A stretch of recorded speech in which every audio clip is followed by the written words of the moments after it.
Tropical storm Hilary is moving east, making its way into parts of Nevada with 25 million people under flood warnings. Schools were closed in Southern California and more than 1,000 flights were canceled as Hilary descended on the west coast. As people sheltered, another natural disaster hit, a magnitude 5.0 quake hitting at the same time as the post-tropical cyclone left many residents unsure where they should seek cover, while others took the opportunity to see the lighter side of the flooding.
Conditions got so bad on Saturday afternoon, San Ramon police used an armored vehicle to help with rescues. Working with San Ramon Valley Fire, they rescued 13 people from severe flooding, responding to more than 100 flood-related incidents in just a matter of hours. Firefighters had to use a kayak to help one mom, her 3-year-old, and 6-month-old get out of their flooded home. I woke up in Northern California today.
There goes. We have dramatic video that shows a house as it collapses and falls into a flooded river in Alaska. Officials say a glacial break caused the waters to rise, and then the situation, we know, is still unstable. This was the scene in Baja California, Mexico, as Tropical Storm Hilary lashed the peninsula yesterday.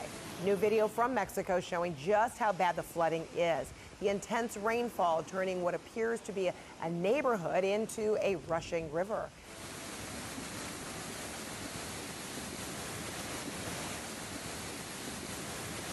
Strong winds are also hitting Cabo San Lucas. Mexican authorities say at least one person died in the storm further north on the peninsula.